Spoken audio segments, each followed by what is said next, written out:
Let's bring in Fawaz Gerges, a professor of international relations at the London School of Economics. Fawaz, thanks very much for joining us. Always good to have you on the programme. Well, if you listen to what the United States said in the UN yesterday, you would think this is it, we're done, and the peace deal is on the way. Although, of course, it's been opposed, certainly elements of it, by both Israel and Hamas. What's your reading of yesterday's developments in the UN?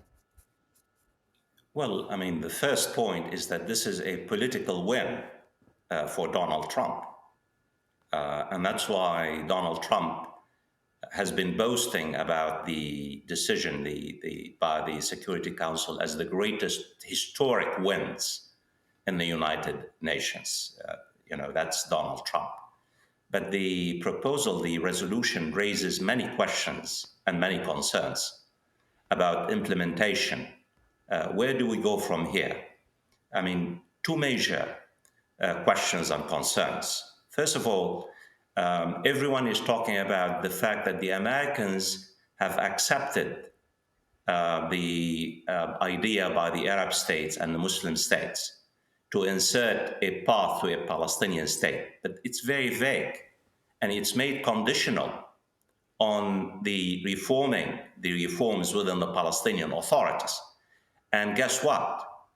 The reforming of the Palestinian Authority, the decision to agree to that has to be made by Israel and the United States. And in a way, what the resolution does, it ignores United Nations security proposals, resolutions, and it ignores the decision by the International Court of Justice, which has made it very clear that the idea and the principle of Palestinian self-determination and statehood is not dependent on anything. It's fundamental. The second thing, the implementation of the resolution basically is a decision made by the boards of peace led by the United States.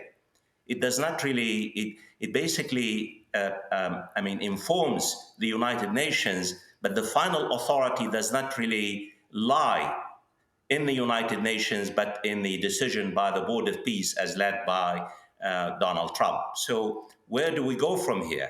And finally, the final concern is that what we're talking about is not a peacekeeping force. This is an enforcing international mechanism. Its major mission is to disarm Hamas and disarm basically the Gaza Strip. And I doubt it very much whether any nation is willing to contribute troops, because it will basically ultimately come to a confrontation with Hamas and other Palestinian resistance groups in Gaza. Although, Fawaz, some would point to the fact that there is at least now a reference, albeit vague and conditional, there is a reference to an independent state of Palestine. And therefore, some would say that is progress. Well, progress for what? How long will it take for this path to a independent Palestinian state? 2 years, 5 years, 10 years? You and I and all of us, we've been talking about the peace process since 1993, when the Oslo Agreement took place between Israel and the Palestinians. What has transpired since 1993? More facts on the ground. You have almost 800,000 Israeli settlers now in the occupied West Bank and East Jerusalem.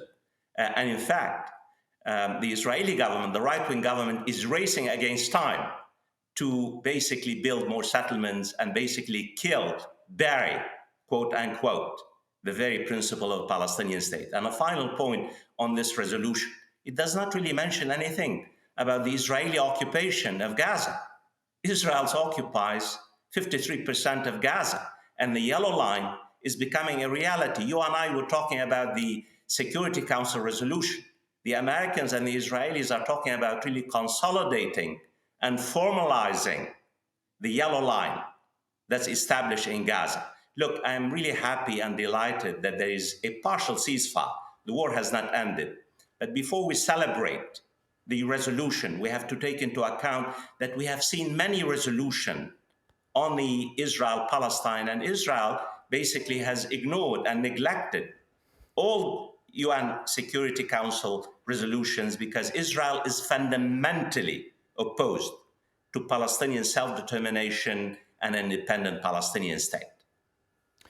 Fawaz, good to have you on the News Hour as always. Appreciate you giving us your analysis. Fawaz Gerges there from the London School of Economics.